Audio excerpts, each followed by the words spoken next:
Welcome to the Piston Fanatic. I'm your host, Dave Dalton, and I'm excited to share my passion and perspective of our Detroit Pistons as we go on this fantastic voyage together. I've been a diehard Piston fan since the days of Dave Bing and Bob Lanier. I've also been the varsity basketball coach of a very successful program in northern Michigan. I want to thank all of you so much for listening. Please subscribe and like. Well, our Detroit Pistons clinched the playoffs, baby. We clinched at least sixth place, which means we don't have to go in the play-in. So if you go in the play-in, if you finish 7th, 8th, 9th, 10th, you have to play one game, and if you win the one game, then you get a chance to play another game. Anyway, I'm not going to go through all the possibilities because we don't have to worry about it. We are in the playoffs. We will play a 7-game series at the end of the season, most likely against the New York Knicks, but we gutted it out. Beat the Raptors tonight 117 to 105. The Raptors were not playing a lot of their best players. They played a couple starters, Quigley and Pirtle, and Quigley started out 1 for 10. So anyway, it was a game. It was 95 to 91 with 8 minutes to go, and there was several times where we would look like we were going to run away with the game, and then they would go on a run, and we would go on a run, and then they'd go on a run, and so it was, it got nerve-wracking when we just wanted to clinch and get it over because we have a hard schedule remaining, and who knows if Cade's gonna play.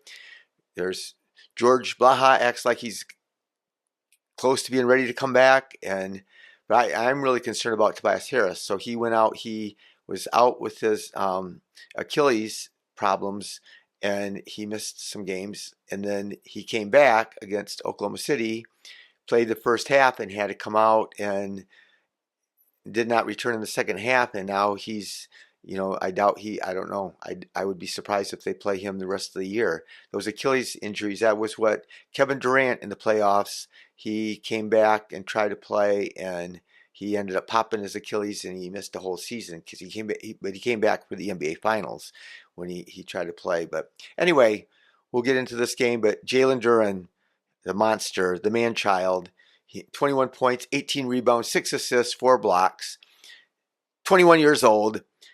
So he is incredible, and Ausar was incredible, but Hardaway's really been stepping it up for us. Hardaway was on fire again tonight. We've struggled shooting. I mean, Beasley hasn't been shooting real well. Shooter doesn't shoot well, and so it's challenging for us sometimes with our limited people, but we're going to finish no worse than 6th. Here's the thing: we got to play. I don't think we will catch the Pacers. The Pacers have been red hot.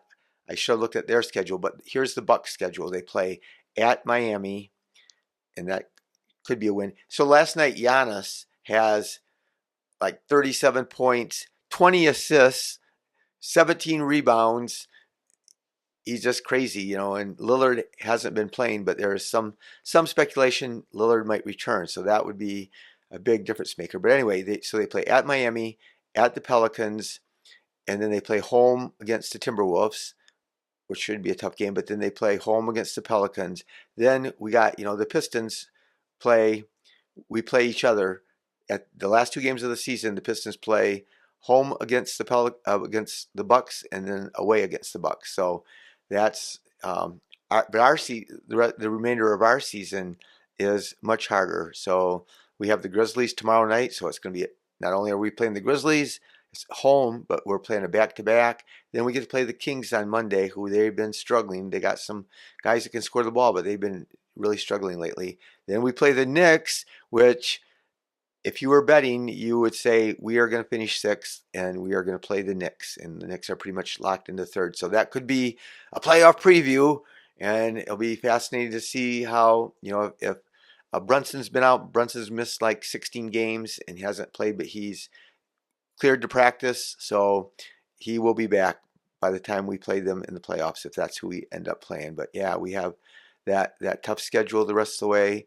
Then we got to play, like I said, we play the Knicks on the Thursday, and then we play the Bucks Friday at home, and then we play the Bucks Sunday at Milwaukee, and at 1 o'clock on a Sunday. So we have a much tougher schedule, and I mean, you can never count the Pistons out on anything. They've proven that over and over again this year, and they proved it again. I mean, we're playing Oklahoma City on Wednesday.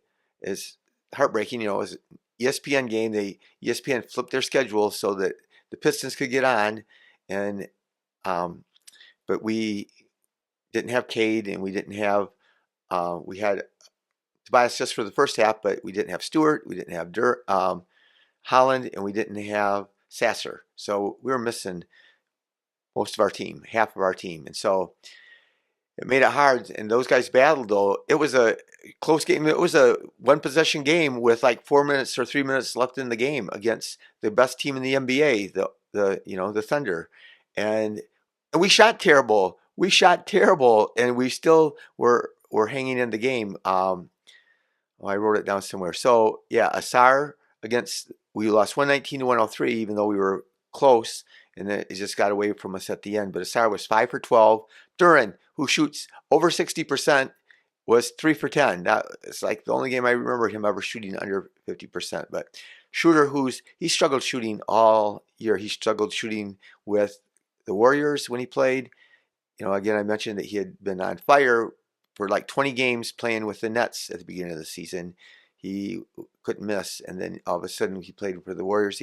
He struggled, and then with the Pistons he's actually struggled. So he's 6 for 18 against against OKC, and 1 for 7 on threes.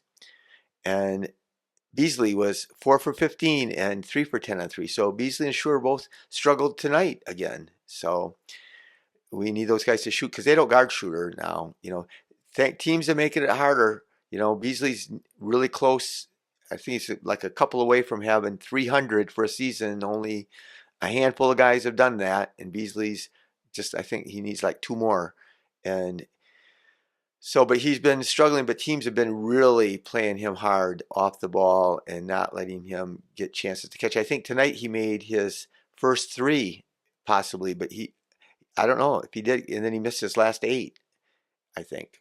But you can correct me if I'm wrong on that. But he struggled. He's been struggling off and on. So, but it was great for our organization to make the play in, and it was cool listening to Duren talk afterwards. He's almost emotional, but he said how much he appreciates how much everybody in the organization and the players and the coaches and everybody has helped him become a better player and a better man. And we've seen that improvement, and he's been doing it for like 3 months now. And we got this guy that's 21 years old, and he can do that. And Ausar can do what he did: 15 points, 7 rebounds, 4 assists, 3 steals, 2 blocks, and he's 20.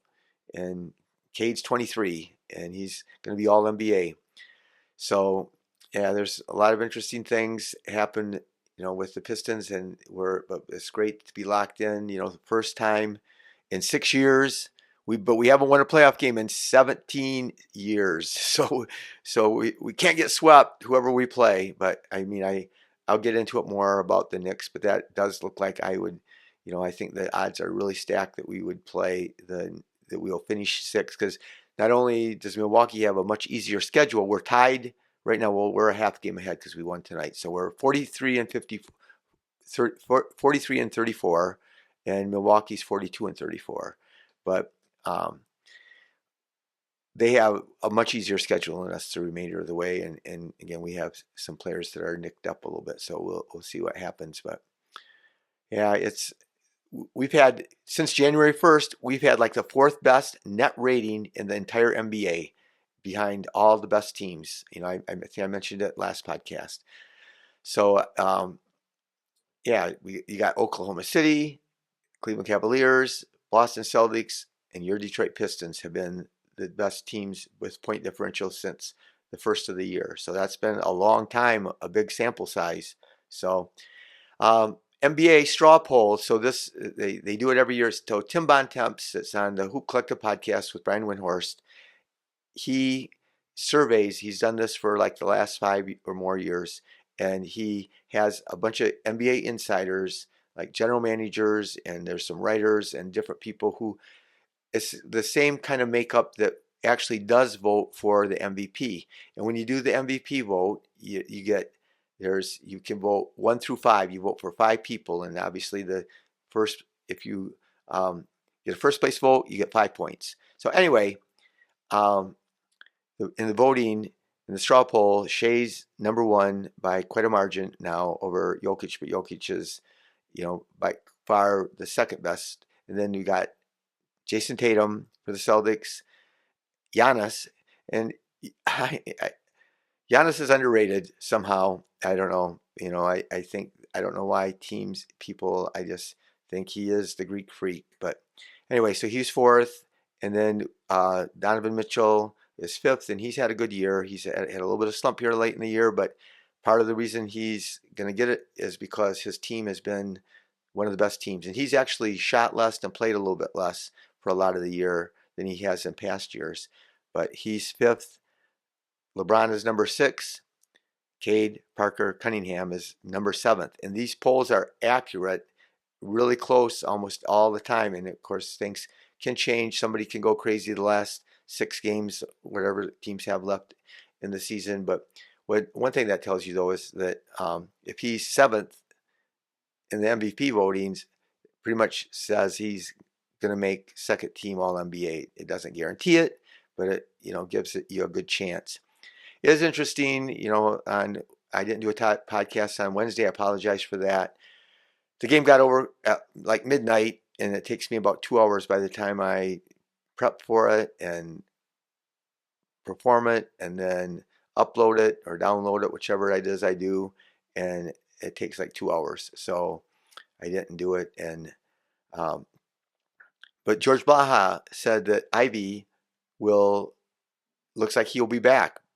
A lot of people, most people thought, why would you bring him back when the year's, gone so far and stuff? But I know that guy wants to play, so we'll see what happens. But anyway, so Hardaway tonight, big minutes. He's 32 or 33. He played 39 minutes, so they've been playing him heavy minutes, and he loves it. And he's 8 for 14, so he's been red hot. 5 for 9 on threes, 2 for 2 on free throws, 3 rebounds, but 0 assists, but he still had a great game, and he had 23 points, but he was plus 23, and he had the best plus minus on the team, so that's impressive. So Ausar, I already went through his stats. He was 6 for 12, 3 for 3 on free throws. Like I said, 7 rebounds, 4 assists, 3 steals, 2 blocks. It's worth mentioning for 15 points. He just does all those things at such an elite level, and he's going to get better. He's going to get a lot better. So we got a lot to look forward to with him. Like I said, Duren played 36 minutes, and he was tired out at times out there, but 9 for 11. We get Stu back next game, but 3 for 4, 18 rebounds, 6 assists. That's crazy for a post center, and he's just come so far with his passing. 4 blocks. He blocked no shots. His blocks, there's no doubt there is something. JB gets credit, and JB's staff gets credit, because Stu's blocking way more shots. He only plays like 19 minutes a game, but per 36, he's blocking way more blocks than he did in his career in any year. And then Duren, obviously, especially since the beginning of the year, his block totals have just skyrocketed. So, but that it's not a coincidence that both those guys improved that much. The coach has a lot to do with it. But Beasley, 31 minutes, 7 for 20, 3 for 11 on threes, 4 for 4 on free throws. He's taken it to the hoop more. 4 rebounds, 2 assists, 21 points. Schroeder, like I said, he's struggling. 35 minutes. He's out there balling. He's out there fighting, and 5 for 13, 1 for 5 on threes again. So he was 1 for 7 against OKC. So he's 2 for his last 12. But he hasn't shot well for most games this year.